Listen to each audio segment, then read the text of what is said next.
Hello everyone, I am your presenter Jay Onwuka, and this is the Journal of Cogency channel.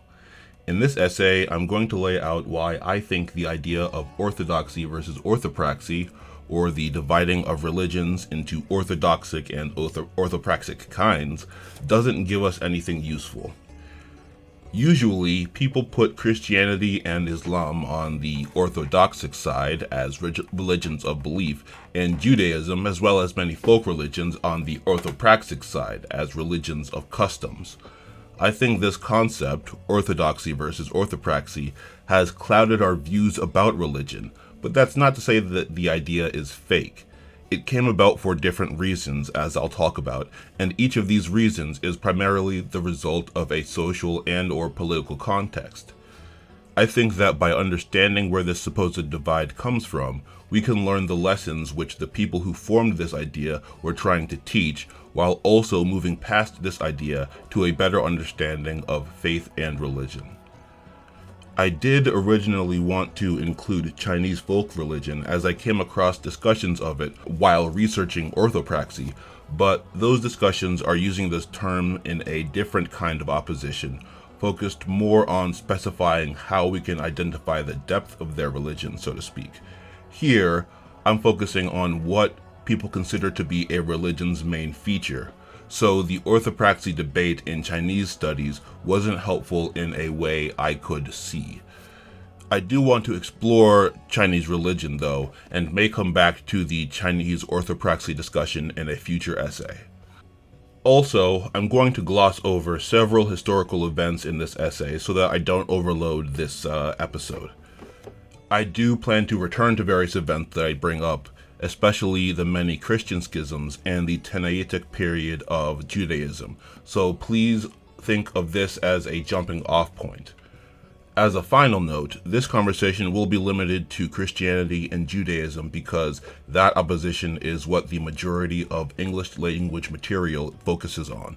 That said, in the main, you can think of Islam and other post-Christian Abrahamic religions, as well as perhaps the Dharmic religions of India, as being represented by Christianity or Orthodoxy, and on the other hand, pre-Christian polytheist religions would be represented by Judaism and Orthopraxy. To ground the conversation, let's define our terms. Wiktionary defines orthodoxy as correctness in doctrine and belief, and conformity to established and accepted beliefs, usually of religions. It defines orthopraxy as correct practice or action, and as right belief combined with right practice, with the emphasis being on the latter. Now, I hadn't cracked the dictionary, as it were, until writing this, and that latter definition, which Wiktionary says is common to Latin American theology, almost gets ahead of me. However, so that I present the whole argument for you, I will be thorough. For now, we can define orthodoxy as following established doctrine, and orthopraxy as following established practice. This gets at the difference being discussed by most who are tackling the question.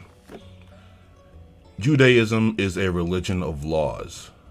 This is a very common phrase used to describe Judaism. The Jewish religion is about what is done and not done. On one hand, there are what we might call Jewish atheists and others who might identify as orthoprax Jews, who don't share any of the spiritual beliefs of Judaism, but continue to follow certain Jewish practices. On the other hand, there are the opinions of the Orthodox Jews, such as that expressed in a 1997 Los Angeles Times opinion piece by Rabbi David B. Hollander, who states, and I quote, "The truth is that there is no disagreement, nor can there be, within Orthodox rabbinate that A child born to a Jewish woman is a Jew forever, no matter how far he or she has drifted from the practice of Judaism.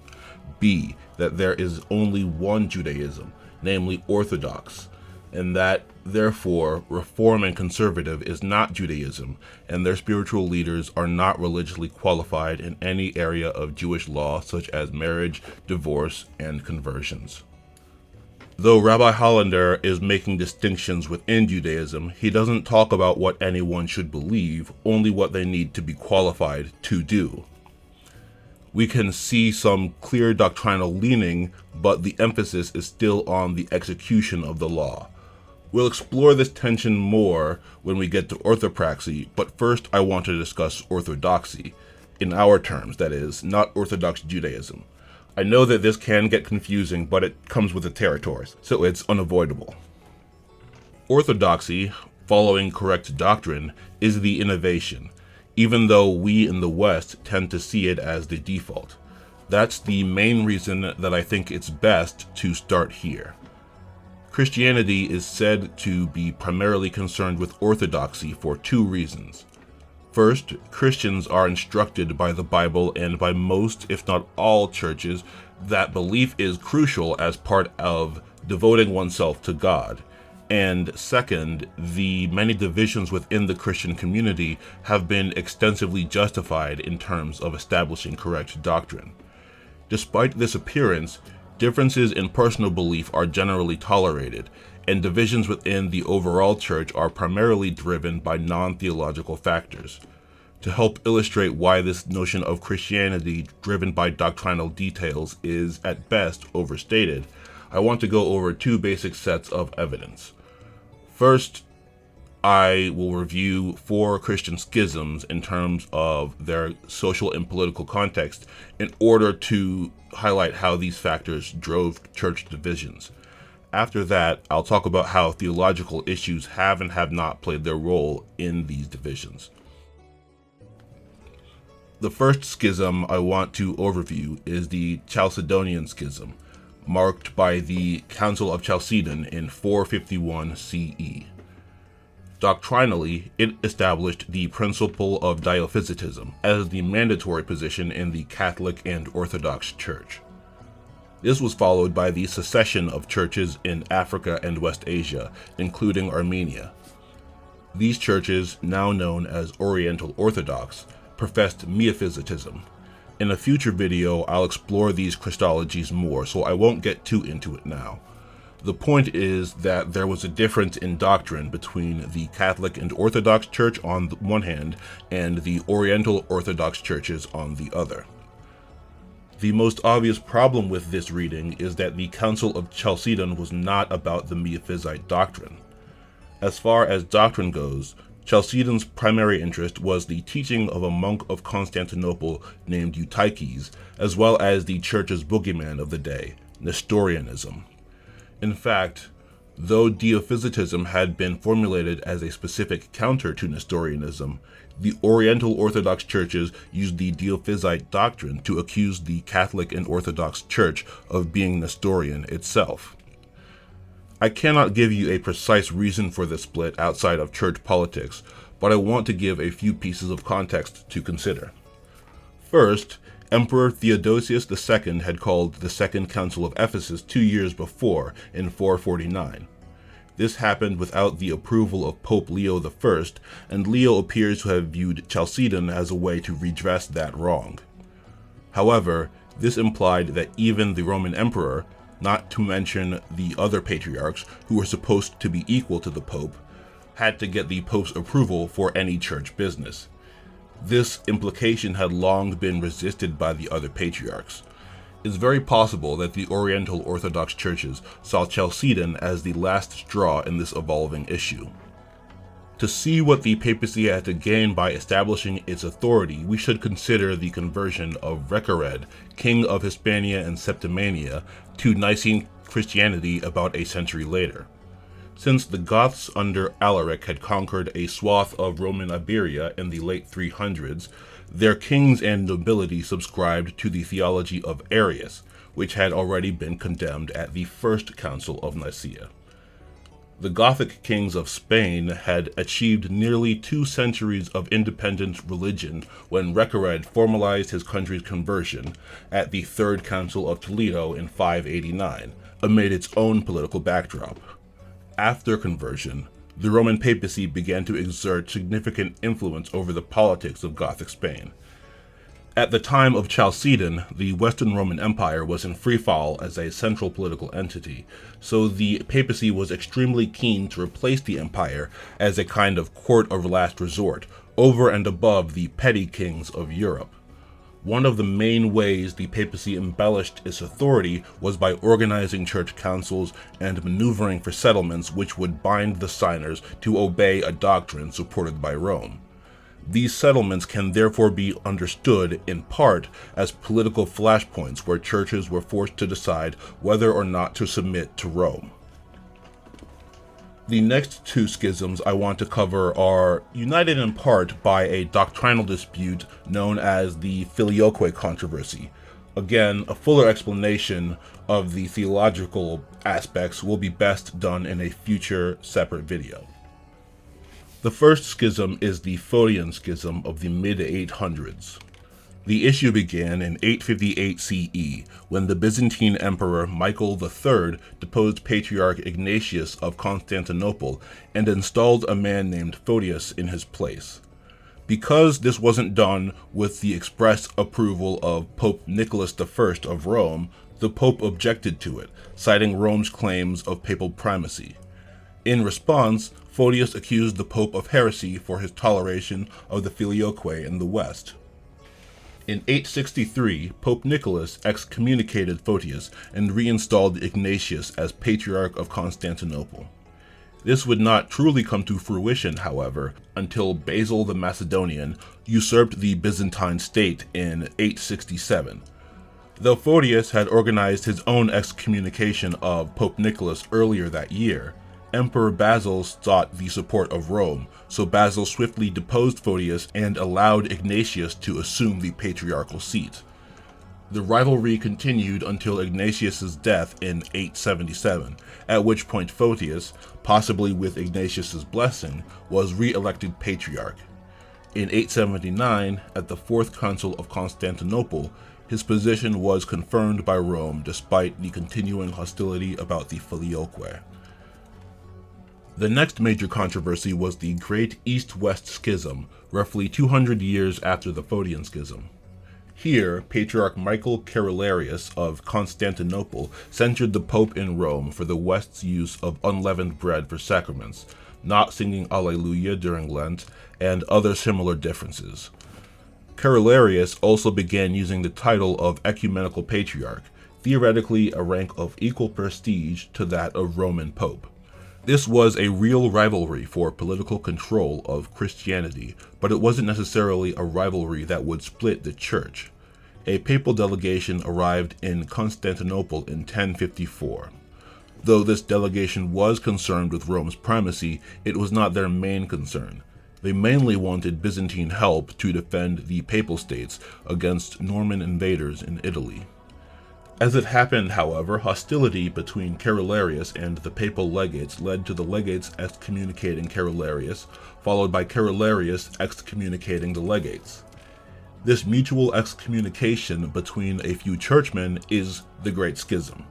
At the time, everyone involved seems to have viewed this event as minor. It's just happenstance that it marks the last serious attempt of either side, East or West, Orthodox or Catholic, to enforce its claims over the other. This Catholic-Orthodox split demonstrates that politics determine such fractures more than theology in two clear ways.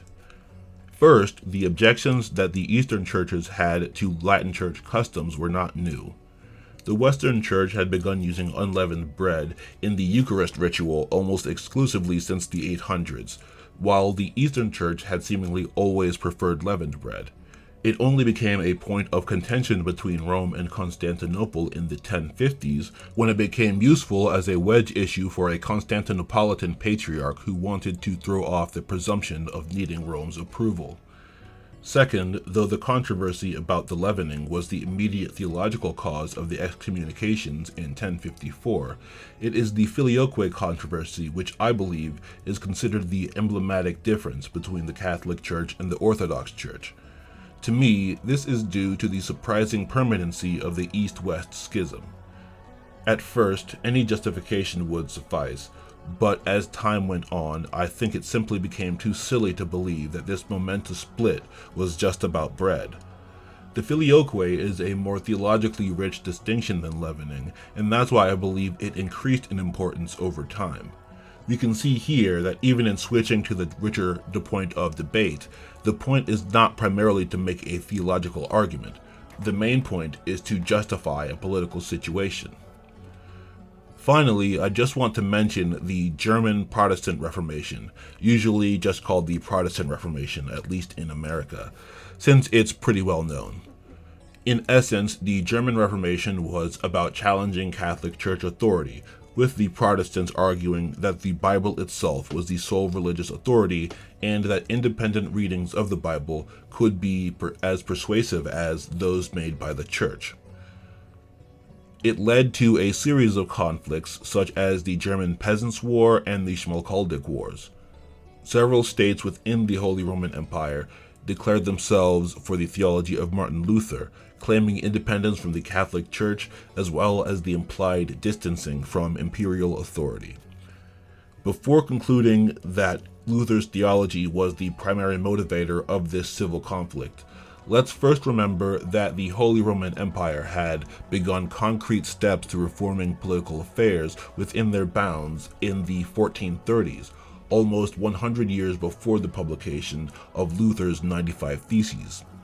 In fact, these reform efforts immediately followed the end of the Hussite Wars, which ended only after the Catholic faction decided to tolerate a doctrine that they had previously viewed as heretical, just to gain new allies so that they could quash another faction. The Swiss Confederacy had won independence from imperial legislation in 1499, and in other ways, various princes had been agitating for more authority for themselves as opposed to for the emperor. The point of bringing these schisms up is to say that while the religious concerns could be significant, such disputes didn't create schisms in any church on their own. Rather, a political goal was always the main motivator, with theological disputes serving a propaganda purpose. Such disputes could often exist in the church indefinitely without causing a schism. When people make the claim that a religion is concerned with orthodoxy, i.e. right doctrine, the implication seems to be that affiliation is primarily about each person believing the approved concepts. What I've tried to show is that individual belief not only isn't the most determining factor of one's denomination, it usually isn't disqualifying to have a heterodox belief. A belief is only really suspect if the belief is directly contradicted by a religious authority, and such decisions are political rather than purely theological a significant amount of the time. We should think of doctrine not as religious expression, but as religious law. Thought of this way, it even begins to resemble the other side of the discussion, orthopraxy. When people claim that a religion is orthopraxic, the implication is that belief is of little or no importance. Chinese and Japanese folk religions are often called orthopraxic because their main expression is in actions like shrine visiting, offerings, festivals, and so on. Judaism is called orthopraxic because it is focused not on belief, but on adherence to their religious law. The problem with this assertion is that these observances do not make sense without belief, so the idea that a religion can be defined by practice alone is at least complicated. Part of this discussion must include the fact that Judaism is not free from internal division. At present, there are three undisputed major movements within Judaism: Orthodoxy, Conservatism, and Reformism. Each considers their own interpretation of Jewish law to be correct, but though Conservative and Reform Judaism considers the other movements to be valid as well, Orthodox Judaism holds that Conservative and Reform Jews are essentially non-practicing. This challenges the idea of Judaism as primarily non-orthodoxic in two ways. First, the specific manner of following the law is not of main importance, since conservatives and reformists felt empowered to challenge the established traditions. Second, the fact that Orthodox Judaism doesn't view the other movements as valid, despite them basing their observance on the Bible, shows that what is of chief concern to Jewish orthodoxy is not the letter of the law, but their own interpretation of it, or, in other words, their doctrine. The article Orthopraxy in Tannaitic Literature by David Greenberg, written in 2010, points out that the action-focused formulation of Jewish law, especially in rabbinic commentary, is likely part of a trend involving the rejection of Christianity. The time of the Tannaim, or the teachers, began approximately from the time of Jesus' youth up until the crisis of the 3rd century in Rome. It was during this time that the Mishnah was created, which Greenberg cites as the first important, mostly pragmatic elaboration of Jewish religion. The Mishnah was actually preceded, though, by another work, the Tosefta, which can be seen as the Mishnah's rival. Indeed, Greenberg relates that there are many places where the Tosefta and the Mishnah are basically saying the same thing, with one common difference. To quote him, "The Mishnah chooses to express this concept, idolatry is a rejection of God, in terms of praxis rather than doctrine, in terms of saying rather than believing, even where other works of Tannaitic literature express this concept in terms of doctrine and heresy, employing terms such as deny or acknowledge." End quote. Considering this, when studying Jewish thought and law, it will probably be helpful to understand that you must read between the lines to see that it's more than just practice. There is a belief there as well. I don't think this idea is new at all.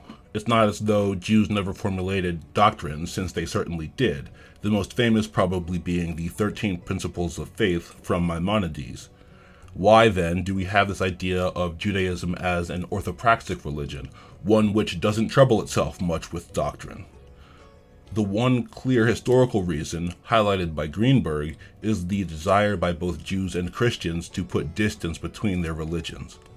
Christianity defined itself by having faith in its holy man and in future events, and also, thanks to Paul, by rejecting Jewish law. The established Jews thus began to identify more with their law and made the law into the main avenue of their religious expression.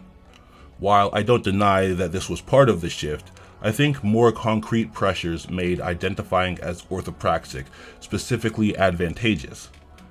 I'm going into speculation here, so be forewarned, but I think we need more than just opposition to Christianity to explain why orthopraxy became not only an outward concept, but one which many Jews appear to hold as a central teaching. I believe a major reason for the assertion that Judaism is primarily or even strictly orthopraxic has to do with Jewish history and their desire for self-preservation as a nation or ethnic group. If we think about orthopraxy as a kind of technology, we can see that it might provide benefits for a nation and religion in Judaism's position. In Roman policy towards the Jews, Leonard Rutgers points out that the general Roman policy of respecting Jewish law was a mirror of Rome's policy towards Hellenistic cities, which generally kept their old forms of law even after Roman conquest. This policy was followed for new Hellenic conquests until at least the early Principate period. By having a written law, Judaism not only preserved its practices rather than having them be overtaken by Roman or Hellenic ones, despite hostility from the Roman and Hellenic neighbors, it also allowed Jewish communities throughout the empire to remain part of the wider Jewish nation. Religion was also being used as a political tool in the empire at the time, and it makes sense to me that one might downplay the supernatural implications of their belief to avoid authorities finding a reason to revoke their privileges. In 19 CE, for instance, both Jews and certain worshippers of Isis were temporarily expelled from Rome, and it's possible that a seemingly shared doctrine or practice was the justification. The second benefit of professing orthopraxy is to prevent the nation dissolving due to matters of religious belief. This is also about self-preservation, and I believe it draws not only on the Jews' experience under Rome, but also under Persia, Babylon, the Seleucids, Assyria, and Egypt. At all of these times, Jewish culture was significantly influenced by those they lived among. By insisting on orthopraxy as a religion, a Jewish person could engage fully with the outside culture, entertaining new ideas and even new customs without necessarily jeopardizing their Jewish identity. Abstaining from the active worship of other gods appears to have been the only clear and urgent rule. Philo of Alexandria and Josephus are examples of Jews who built almost their entire public personas among non-Jews, yet did not abandon their Jewishness. Certainly, some people questioned Josephus's Jewishness after he sided with the Romans against the Jews of Judea, but Josephus himself was secure in his faith. In the modern era, the idea of Judaism as a religion of laws allows atheists and agnostics to not have to make the same break with the religion on a cultural level that those who are raised Christian often feel compelled to make. Proportionally, I think there are about as many atheists still involved with their home Christian communities as remain involved with Jewish ones, but Christian atheists are much less likely to continue personally identifying with the religion than Jewish atheists are. For a minority community, this retention may be vital to survival. A concept that is useful for understanding the nature of religious engagement writ large is the law of the vital few, also called the 80-20 rule or the Pareto principle. In brief, it says that in many systems, most of the space will be taken up by a few actors. This is often explained by saying something like 80% of sales are purchased by 20% of customers. The concepts of certain economies being propped up by so-called whales is similar. In the context of religion, I believe that the vital few are those people we might call true believers, and these people are responsible for the majority of the faith needed to justify a religion. By justifying a religion, what I mean is this. Even if most people participating in a religion do not strictly believe in all its claims, practicing the religion would not make sense if no one believed. Therefore, there is a certain amount of faith needed to convince the less believing to participate. We can see evidence of this in the variety of monastic traditions the world over. These are an acknowledgement that most people do not follow the prescribed practice or doctrine with enough focus, so monks devote themselves to religion as an expression of their deep belief. Though ancient polytheistic religions are often claimed to be primarily about practice, continuity in rites and in deity depictions suggests certain constant ideas which would have been held and expressed by the religious experts, mainly the priests. For modern people, such expertise or familiarity is generally not limited to priests, so the relative number of possible true believers is certainly higher now than it ever could have been before, but these believers must have existed and must exist for all religions, regardless of outward structure or activity.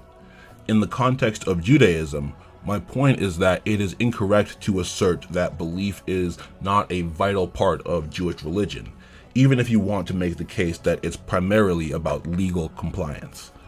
Let's say you wanted to go further and assert that most Jews don't believe in God.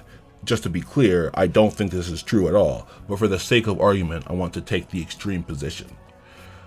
But even in this case, it would still be incorrect to say that Judaism is not centered on belief in God, because the duty or the burden of holding that belief does not need to be equally distributed for it to define the religion. The distinction between orthodoxic religions and orthopraxic religions does not even rise to the level of being a distinction without a difference. It's a misapprehension of religious belief and expression. So-called orthodoxic religions have an extreme amount of focus on correct practice, as seen in the Christian schisms over bread leavening or the filioque, while so-called orthopraxic religions define themselves by faith, even if the faith is not demonstrated in a way that is readable to us who are educated in the post-Christianity West. If we need to have a way to put Christianity in a different theological category from, for instance, the ancient Roman religion, I would suggest a division between immortalist and mortalist religions. Mortalist religions have their ultimate concerns located in the present world and this present life, while immortalists are concerned with a reward which they expect after death. Another possibly fruitful difference is between salvific religions based around a savior figure like Jesus or the Buddha, and phenomenal religions, which are simply interacting with the world as it is, in the sense of worshipping elements directly, seeking to change particular physical events like the weather and so on. Both of these schemes probably put Christianity and Judaism on opposite sides. A distinction that puts them on the same side with Roman religion on the other is that between scriptural and non-scriptural religions.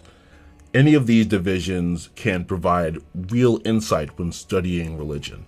On the other hand, I do not think that the distinction between orthodoxy and orthopraxy is meaningful. In fact, I think that idea makes it harder to understand what a religion actually holds to be true. I hope you found this essay interesting. I will be putting my sources in the description. If you have any thoughts or questions, please leave them below. I'm always glad to see people interacting, and they might even give me new places to go with my research. If you want to see more essays from me, please hit the like button and subscribe so you won't miss the next one. I have 2 videos definitely planned. One exploring the question, what is a religion, and the other giving an overview of various Christologies. Not sure of the order, but that's what's coming up. I have been your presenter, Onwuka. I hope you'll join me again on the Journal of Cogency channel, and to everybody watching, thanks.